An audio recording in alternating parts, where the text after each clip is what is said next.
Ciao, everybody. Welcome to the BackMarkers F1 Show Power Rankings post-Italian Grand Prix for round 13 of the F1 World Championship.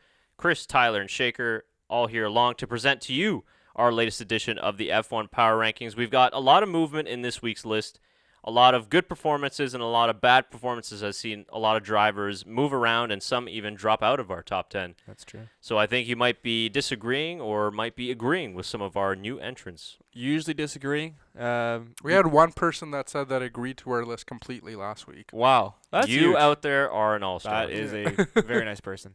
We need more people like that on our show. So let's get right into our list. And as usual, we start from 10 to 1, so we build the excitement. Yeah. No at 11 because it's a top 10, so no 11. Usually, there's sometimes an honorable mention. There's an honorable mention. Yeah, we might do a few for this one. A few? Yeah. I think one. One. All right.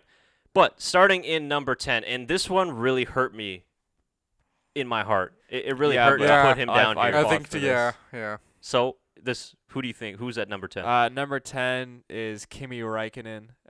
Unfortunately, drops, 3 places? 4 spots. 4 spots.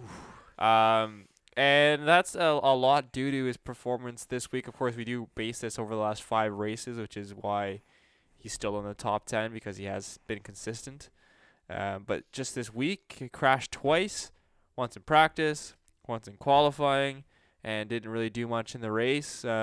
His team was pretty dumb too, putting him on the wrong set of tires, but he didn't progress like we usually see out of Kimi Räikkönen throughout the race. So unfortunate for him, and then that's the reason he drops down. Those crashes really, because in the end, if he doesn't crash during qualifying, he doesn't have to change tires in the race.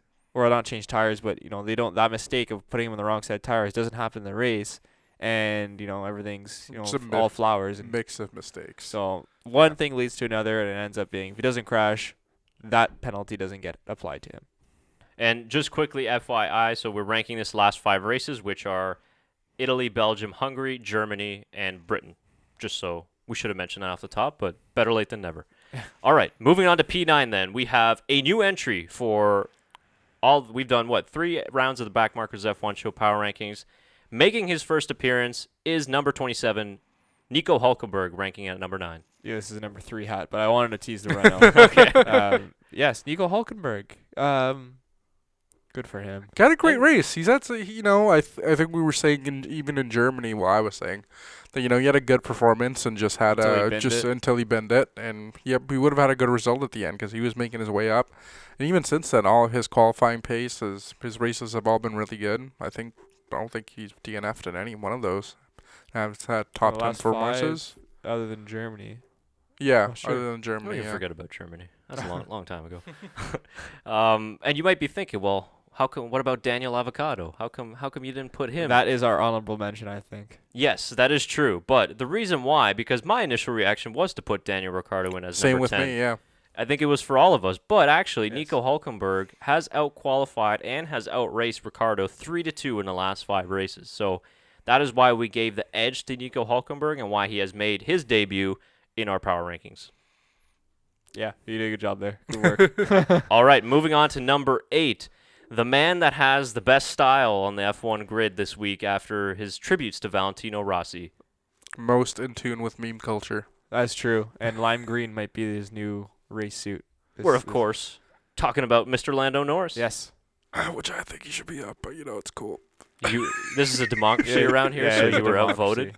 He's been obviously fantastic throughout the last 5 races. A couple blips here and there, but another solid race for him. Nothing going wrong, nothing crazy going right.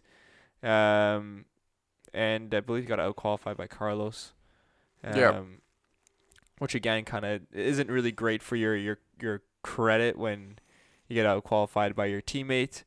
So where was he last week, Lando Norris? He actually stays the same. So he started he was in 8th place last week, and he's still in 8th place now. Okay, so there you go. Does not move at all. There you go. So Lando, again, mediocre performance. Lando stays the same.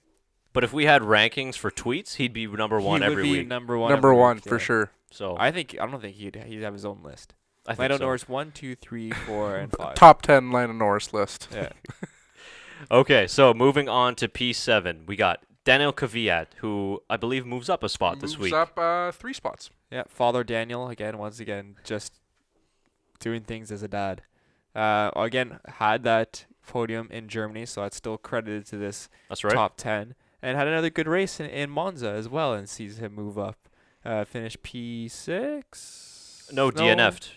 He did In DNF Oh, that's towards right, the end. Yes. sorry. But he did go from P17 to P7 or 6 last week. Yeah, that's right, sorry. Yes, he did DNF. I'm sorry, I am still thinking last week. Yep, and he was ahead of the Red Bull, Alex Albon, which he came out last week, said he wasn't that impressed with Alex Albon's performance, so Danny Kvyat doesn't care about Alex Albon's No, he impressive doesn't. performance. Maybe he's just heard his teammate left. Possibly. Maybe. So yeah, and even though he had the mechanical issues, he was still running in a very good points position, qualifying well, and again, like you said, accounting the last 5 races, he's been on a really good run of form.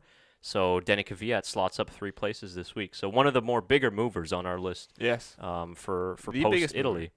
That's right. And number 6, the aforementioned Alex Albon. We've put him in 6th place, and I think that he's really come at home in Red Bull in his first 2 races, and he has outperformed Max Verstappen. Granted, the first one was a DNF from Max. And second, he started in 19th. So. Yeah, not really, yeah. Correct.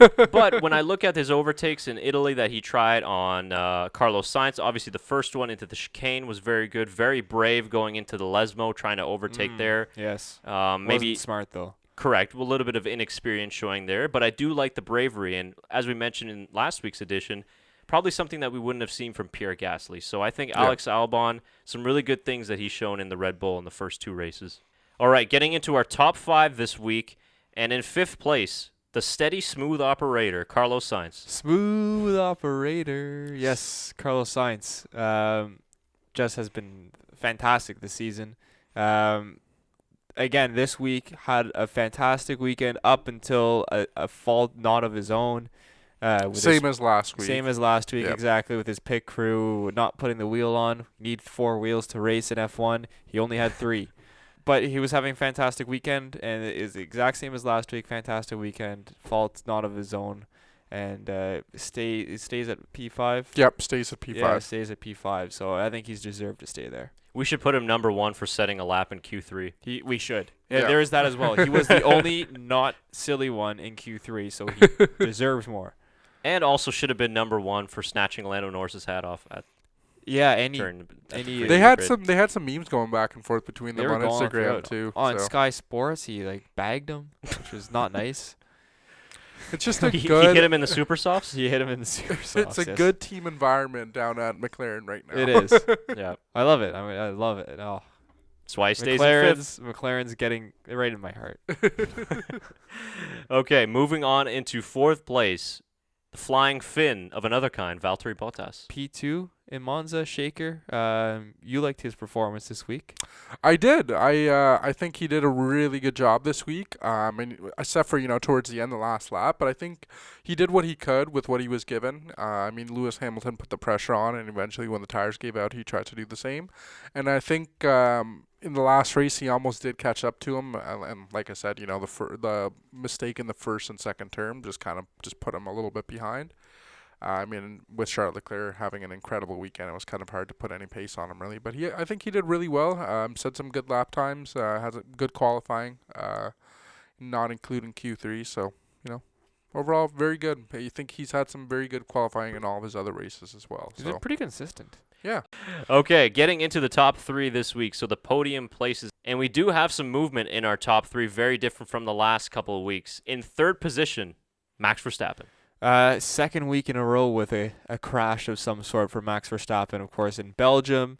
One that cost him the race. In this one, cost him his front wing on the first corner of the first lap and really set his race back a lot. Well, if we hadn't seen the crash, I think we would have seen a better position from Max Verstappen. Yeah. But I agree. Not the greatest from him, but still good.